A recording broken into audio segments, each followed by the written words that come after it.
Hi, I'm Alistair Kendall and welcome to this session of ILR training, the student and entry qualifications. This is an area where the phrase common sense is not your friend really applies. There are lots of places where if you just follow common sense, you can get things wrong. You need to understand and apply the guidance.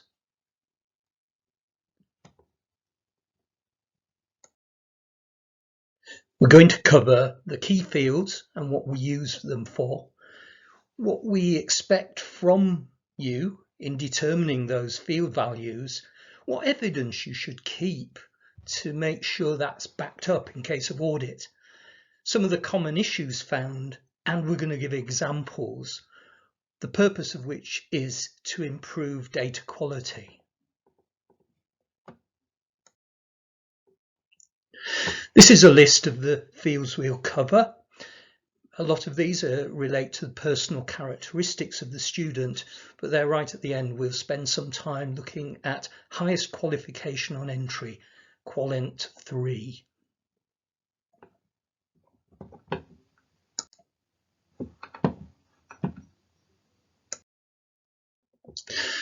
You are probably aware that there is no unique identifier that links students between different data sets and different data sources, which is why we need to gather accurate and complete personal data, particularly in linking the ILR to individuals in, say, the student loan company. Other fields we require, such as ethnicity, sex, domicile, disability, are used for benchmarking and for performance indicators. And some of those fields, date of birth and the fields relating to health and disability, are also used for funding purposes. Now, Qualent 3, really important. Highest qualification on entry is used in the benchmarking of performance indicators, particularly TEF, but it's also used for funding purposes. And so, student characteristics, the key fields. Learn ref number, not the most exciting place to start, but important one. It must be retained for the learner for the whole period of study. We don't want it changing halfway through. We certainly don't want it to be reused for a different learner. So that single learner reference number should be used for each learner. Also, it's important that personal data shouldn't be used to identify a learner within the learner reference number, i.e. by including part of the student's name. KENDALL123 may sound quite catchy, but gives away that would be my data, when of course it's just my password for the bank account. It isn't really. A rose by any other name would smell as sweet, but not if it's a student. We really need their full legal names consistent with the official identity documents. That means, yes, middle names too. It also means we don't want the name they're known by. I lived in a village once where there were a number of people who were known by entirely different names to their actual names. But no, it needs to be their official identity document names. Not the maiden name, that shouldn't be included. And also, you should, as providers, maintain copies of that official identification, or failing that, which of course is robust evidence, it's okay to have a place where you note that the evidence has been checked and seen. So, for example, you might have on an enrolment form, either paper or electronic, a place for type of identification, for example, passport, but also a place where you can note that it has been checked and by whom, so that again is sufficient to say your process of checking identity is fine. Date of birth of the learner, obviously important that it's correct. Please maintain copies of the official identification, again, or that it's been checked. And be careful of the date format. We expect year, month and day in that order. We did audit once a place where they'd managed to enter in, because they were using an American record system, it was showing it year, day, month, which obviously produced some odd results when that was simply imported into the ILR. So some common issues: that field values do not match the identification document. And often we don't find an explanation for that. They're just wrong. So do watch out for human error, and make sure you have in practice checking systems in place to pick that up. Middle names not excluded. Oh, we didn't know we needed to. Well, you do now. And again, no evidence that identification has been checked.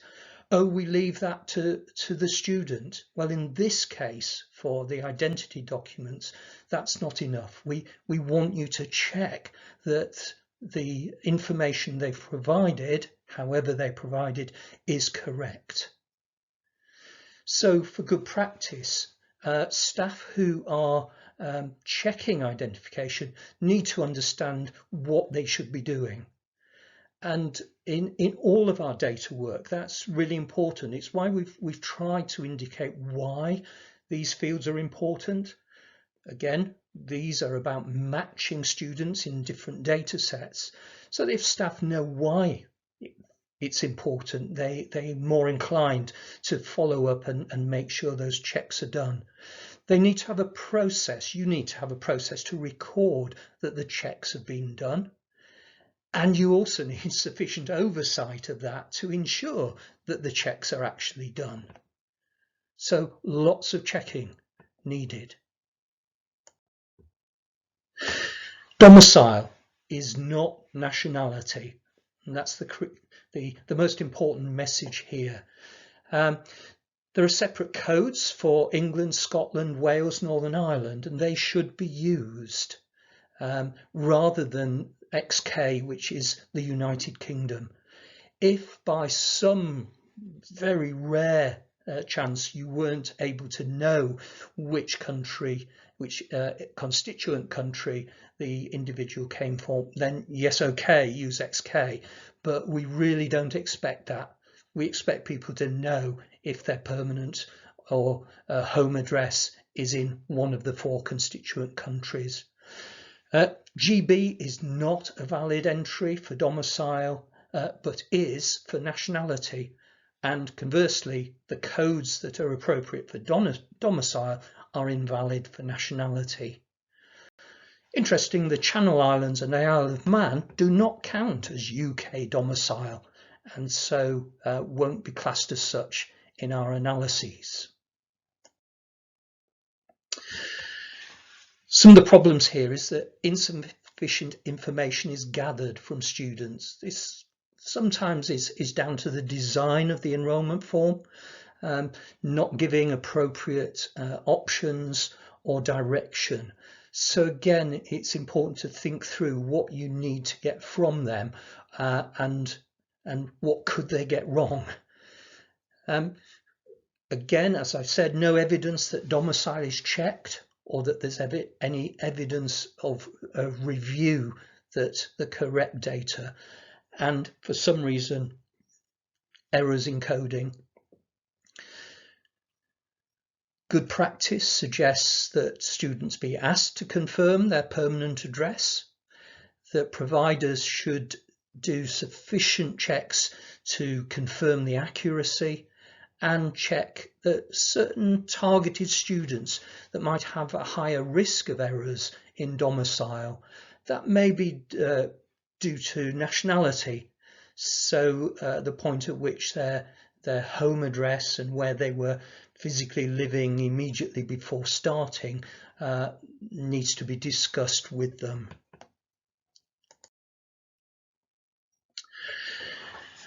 Sex and ethnicity, again, important pieces of information. We can, in this situation, rely on the student's declaration of these fields. So make sure they're there for the student to tick, select as appropriate. But they should also be reviewed annually.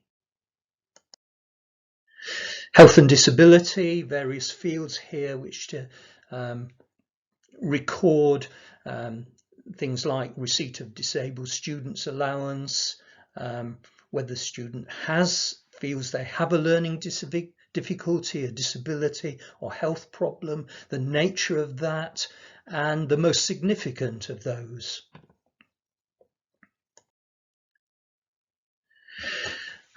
Errors in coding.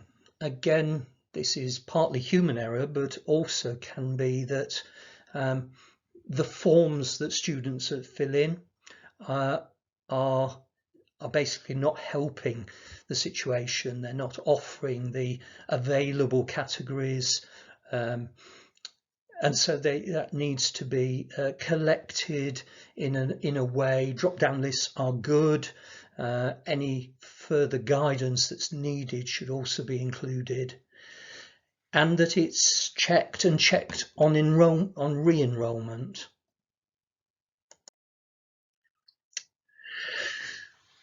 The UCAS application number, personal identifier, and the student support number are not mandatory. Okay, we know that, but we strongly encourage you to return them. This again is due to linking. If we want to check, as we do, against the student loan company records, then if we have the student support number there, then we can be pretty certain of the match between the two records. If we're just basing it on names and dates of birth, there can be issues arise there, and we miss the matching, or we incorrectly match. Just a note, if you do return student support number, as we encourage you to, then you don't have to return gross fee and net fee for those students, but you do for those who aren't in receipt of a student loan. So it makes it easier, but also you have to be more thorough as well in sorting out which students are which. You can, of course, if you want to, return the SSN and the gross fee and net fee. So the common issues is that this information isn't actually stored in the student record system, is not asked for, or may not even be returned, and that again, errors in the values returned. Really, because they're not mandatory, our advice here is, for good practice, is to return them if you have them. SEC and SOC, yes, not mandatory, but we are encouraging you to return these values. If your students apply through UCAS, then it is available in the *J file, but otherwise you rely on information that students give you. You need to collect sufficient information to allow accurate coding, and that information should be kept and recorded somewhere. It must relate to the student if 21 or over on entry to the programme of study. Otherwise, in fact, if they are younger than 21, then this information is based on their parent or guardian.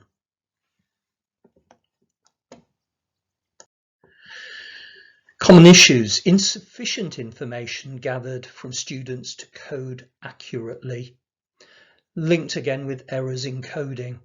It's really important that you gain enough information to know what to code those occupations at, and watch out for bad handwriting. A barista is not the same code as a barrister, so Relying on students to specify a SOC code is not good. That can be really inaccurate. You need somebody doing the coding who's got some possibly training, but certainly some experience in what's available in the codes and what the job through the information provided best links to that code.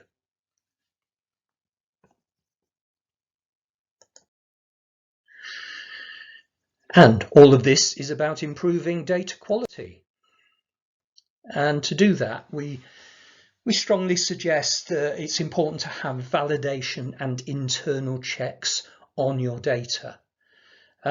These can include all sorts of things, but spot checks of data, particularly where there's manual input, just to make sure that the right information is being entered into the system. Double checking personal data held with the student after it's been input. Checking that the date of birth is credible, and check that all fields are populated, and enhanced check of domicile for students with overseas qualifications on entry. Those are relatively simple checks, but will pick up an awful lot of the errors that we tend to find when we do audits.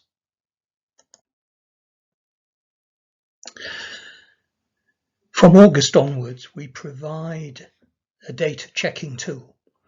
This is available on the OFS portal, and it requires you to upload your ILR XML to the portal, and then you can download a series of outputs which provide you with a set of checks, comparisons year on year or with your previous year's HESIS data, but also a check on missing values. This is a place that we do encourage you to use, and to use early.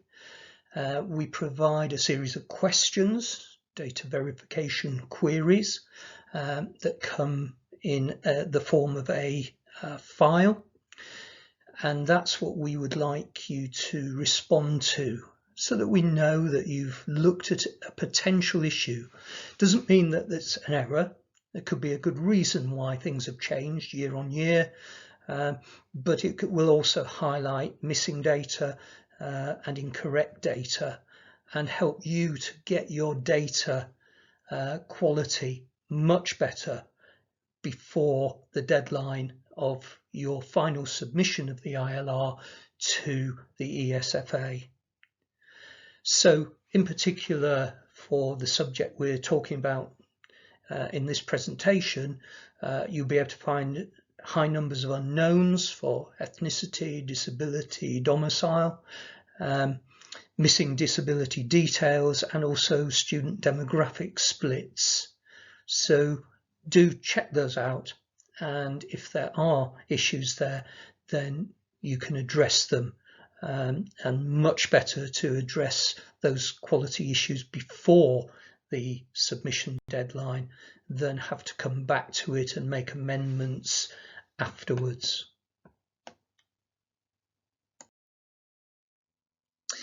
And now we move on to qualifications on entry. It is a key field, highest qualification on entry, because it's used in many different ways by us.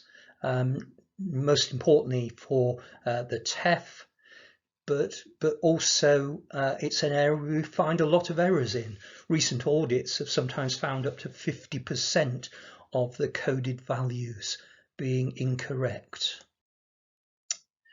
So it's called Qualent 3 and is the student's highest qualification on entry to the instance. And we'll come back to the reason I put that emphasis on instance. It is not necessarily the qualification needed for entry to the course. That's an important one. For a number of students who are perhaps returning to to education. They may have already got certain qualifications which bear little relationship to what's needed for them doing the course they're enrolling for. But what we need is their highest qualifications. So that question still needs to be asked, even if it seems irrelevant to them for the course they're doing. Once recorded, that should not be updated for qualifications gained during the instance. And we'll come again on to some examples of where that is misunderstood. But basically, when they enter your institution to start a course of study, that's the qualification we want. There are codes for a mix of qualifications, and they should be used where the student has more than one type of highest qualification. So, for example, if they have A-level and B.Tech, then that needs a mixed coding rather than P50 A-levels, because there isn't a hierarchy in the level 3. So we're not saying, oh, A-levels are better than B.Tech. They're all at the same level and therefore should be returned with one of the options available for a mixed level 3. Now, if the student has overseas qualifications, then we advise you to use the UK NARIC database, which will give you an idea of the level of that qualification. And I should say for international qualifications, that's the intention of the code P80, which, although it's only entitled Other Level 3, is particularly there for international qualifications. Providers should ask students for details of qualification they hold, and with sufficient detail to code Qualent 3. This again has something where we've discovered enrolment forms not being very helpful. So some enrolment forms just saying, do you have a qualification at level 3, or have you list the level of qualifications you have. That's not sufficient information. You want from them a list of their qualifications, and then someone can look at those and make an informed decision about the coding of them. If you have access to the pupil learner records or the UCAS records, that should be able to verify the qualifications informed to you by the student, and you should use those to check and to inform the coding. Some examples. A student enters with 2 level 3 B.Tech diplomas. Qualent 3 should be coded as P41 because that is the coding for level 3 diplomas. Straightforward. It's actually quite easy to give examples that are easy, but we're going to get harder and more complicated as we go through. A student enters an HND and has A levels and a level 3 B.Tech diploma. This is what I was saying earlier about a mixed coding. A P93 would reflect the student has been a mix of level 3 qualifications subject to UCAS tariffs. And there is a website available which tells you what qualifications do have a tariff, but generally the most common ones that we come across do have a UCAS tariff, and so P93 should be quite a common coding in this situation. More examples. A student enters a degree in chemistry for which A levels or equivalent qualifications in maths and chemistry are required for entry. The student has these, but along with a foundation degree in music. Qualent 3 should be J10 foundation degree to reflect that that's the student's highest qualification on entry, even though the music foundation degree is not required for entry to the course. A student with a Romanian baccalaureate as their highest qualification, checking on UK NARIC would show that it is equivalent to level 3, and therefore P80 is returned, reflecting that it is an international level 3 qualification. The guidance is unhelpfully, you have to go from the ILR guidance to the HESA guidance to get the full information on Qualent 3. And I think here it's sometimes been confused that because the title for P80 is Other Level 3, often providers have simply chosen that when they're a little bit unsure of things, but that isn't what it's intended for. And in the guidance it says it is expected that this is used for international level 3 qualifications. There may be situations, very rarely, where a UK qualification doesn't fit with any of the other categories.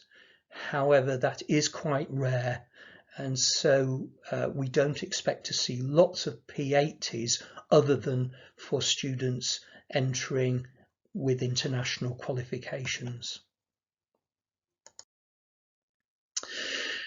And here is where it gets a little bit complex. The difference between an instance and an aim. So, a coherent engagement with the provider by a student aiming towards the award of one or more qualifications or of credit. That's an instance. It may include one or more qualification aims. Now, when a student progresses directly from one qualification to another at the same broad level, so that's at an undergraduate level or at a postgraduate taught level, this should be treated as the same instance. If they move from an undergraduate qualification to a postgraduate qualification, that's a different instance.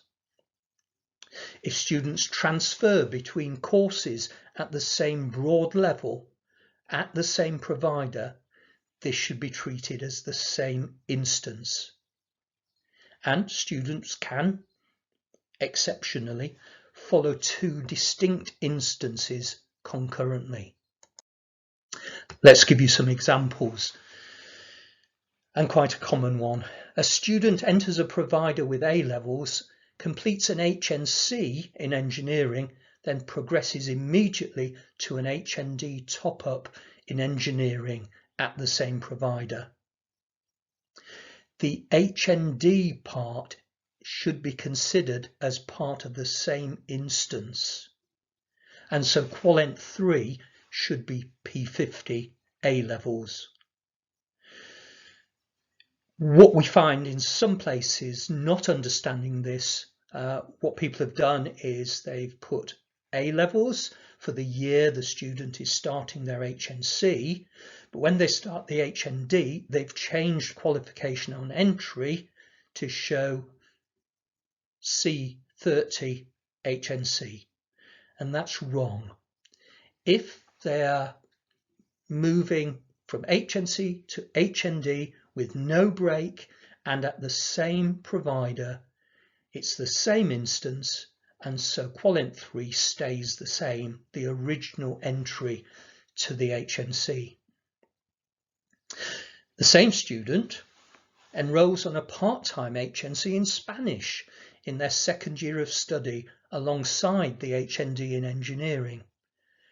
As the two qualifications are distinct, and as credits from the HNC in Spanish do not count towards the HND in engineering, the HNC in Spanish is treated as a second instance.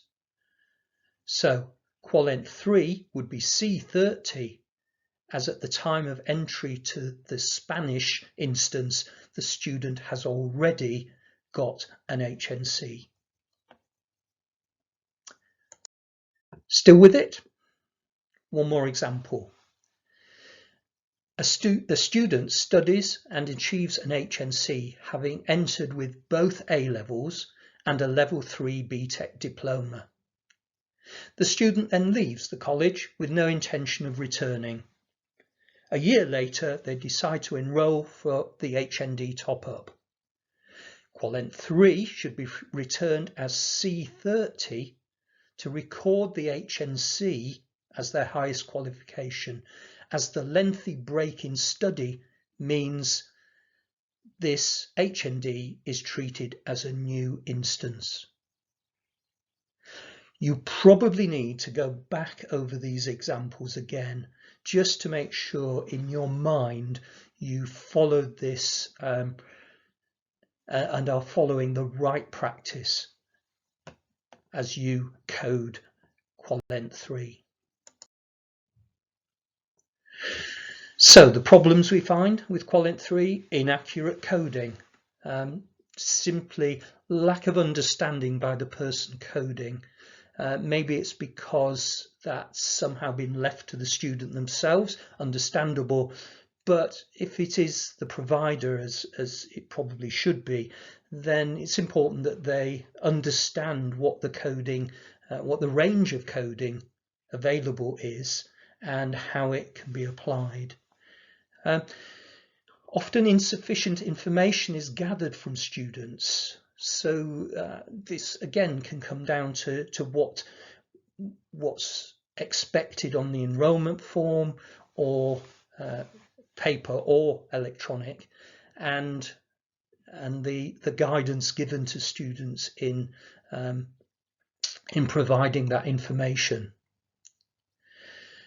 Definitely we find insufficient evidence to verify qualent 3. It's important that for data quality reasons that those checking it should be able to check against the core material.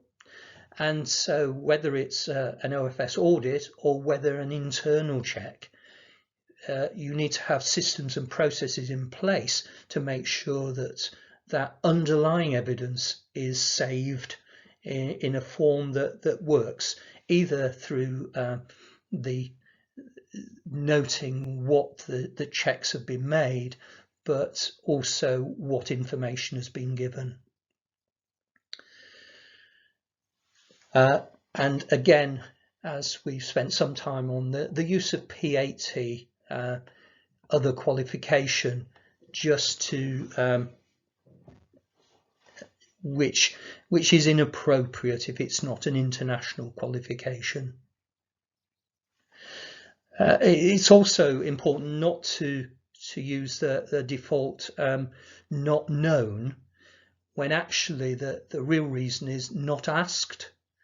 So again, make sure the systems and processes get the information from the students at the time of enrolment. So good practice: ask for full details of all qualifications held, because a student might not know that a BTEC and an A-level is the same. They might think, oh, we'll tell them about the A-levels and forget to mention other qualifications. All qualifications, the student might think you're only interested in the ones that are relevant to the course they're about to begin, but no, it's all qualifications. And then the evidence for those to be examined and checks made on them. And sufficient evidence maintained to allow that coding to be double checked. Use the UCAS or PLR or internal records to validate what's been given and to check that it's correct, and to query things where it doesn't seem to fit. Make sure that the staff who are doing the coding have sufficient training. And again, this is maybe a situation of not knowing what you don't know. So make sure that the issues like the misuse of P80, the misuse of single coding when there's mixed qualifications is actually highlighted and understood. And then to put in place some validation and other checks to identify errors, all to bring about better data quality. The sorts of things you might do: double check that coding of qualifications is appropriate. Often in a provider, there'll be similar sorts of levels of entry qualifications coming up. And so though this might sound onerous, often once you've worked out that certain qualifications fit there, then it becomes easier to check and apply those in all circumstances. Check that P80 used for home students is genuine, and as I say, that's likely to be quite rare.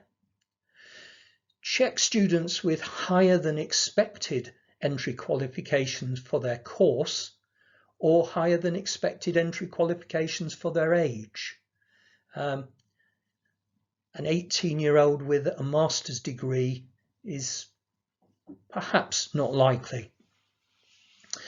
And review records with unusual qualification Qualent 3 values, particularly for you as a provider.